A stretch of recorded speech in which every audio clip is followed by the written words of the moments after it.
지난해 서울 아파트 실거래가 지수가 22%나 떨어지며 역대 최대 낙폭을 기록했습니다.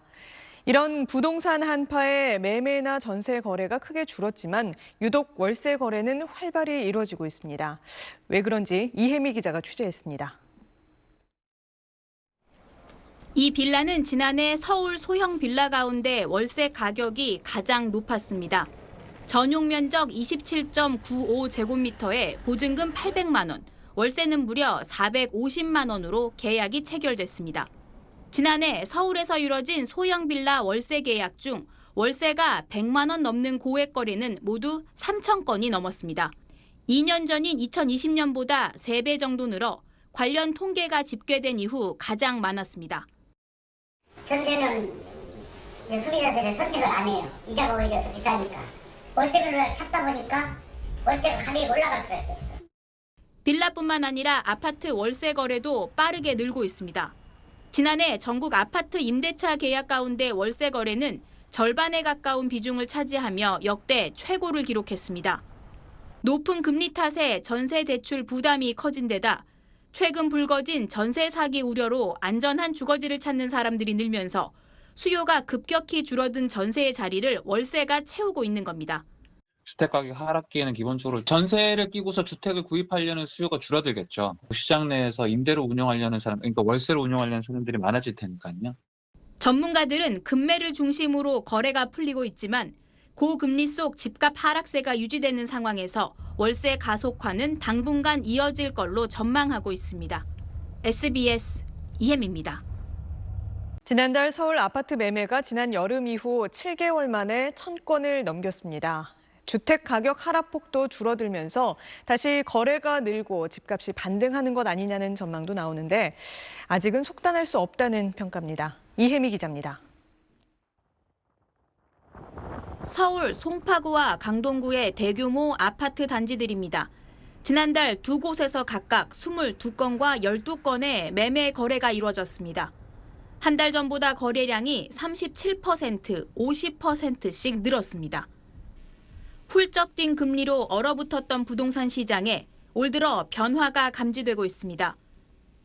지난달 서울 아파트 매매 계약은 모두 1,220건으로 지난해 6월 이후 7달 만에 1,000건을 넘겼습니다. 지난해 하반기 상대적으로 집값이 더 떨어진 강동구, 노원구, 송파구 등의 거래가 눈에 띄게 늘었습니다. 금 매물이 빠르게 소진되면서 주택 가격 하락폭도 줄었습니다. 지난달 전국 주택 매매 가격은 7개월 만에 낙폭이 둔화했습니다. 주택담보대출 금리가 떨어지고 있고 급격히 치솟던 지난해보다 금리 예측이 가능한 점, 대출이자 부담을 줄여준 특례 보금자리론 출시와 같은 정부 정책 등이 시장에 영향을 주고 있는 것으로 풀이됩니다. 하지만 지금 상황을 주택 가격이 바닥을 치고 다시 반등하고 있다고 보긴 어렵다는 반응입니다. 여전히 평균적인 전년 대비 거래량은 좀 미진한 상황이고 매도 매수자 간 희망 가격 격차도 커서 초급매물들이 소화되는 과정에서 낙폭은 줄지만 당분간 상황은 지켜봐야 할 것 같습니다. 전셋값이 급락하면서 전세를 끼고 투자한 갭 투자 매물이 얼마나 쏟아질지도 주택 시장의 변수가 될 전망입니다. SBS 이혜미입니다. 부동산 한파 속에 집값과 전셋값이 급락하면서 전세를 끼고 집을 산 이른바 갭 투자자들에게 비상이 걸렸습니다. 주택 가격이 20% 하락할 경우에 갭 투자로 사들인 주택 40%에서 전세 보증금을 못 돌려줄 수 있는 위험이 발생하는 걸로 분석됐습니다. 송욱 기자입니다.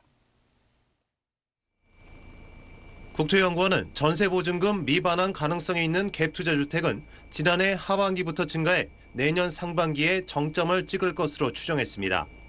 계약갱신 청구권 제도가 없다고 가정했을 때 주택 매매 가격이 20% 하락할 경우 갭 투자 주택 중 40%에서 보증금 미반환 위험이 나타났습니다.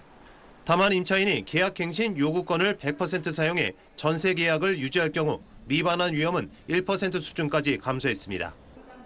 현금성 금융자산과 DSR을 적용한 대출을 고려했을 때 주택 가격이 15% 하락할 경우 집주인이 임대주택을 팔아도 보증금 반환이 어려운 주택이 10,000가구에 달했습니다. 집값이 27% 떨어지면 임대주택을 팔아도 보증금 반환이 어려운 주택은 최대 13,000가구로 늘었습니다. 국토위는 임대인의 보증금 상환 능력을 확인하는 체계를 마련해 상환 능력이 높은 임대인과 계약이 이뤄질 수 있도록 제도 개선이 필요하다고 밝혔습니다. 또한 소유자가 신탁기관에 임대주택을 등록하면 신탁기관이 임대차 계약 운영을 하고 소유자는 신탁기관으로부터 운영 수익과 임대기간에 비례한 세제 혜택을 받는 임대차 신탁제도도 제안했습니다.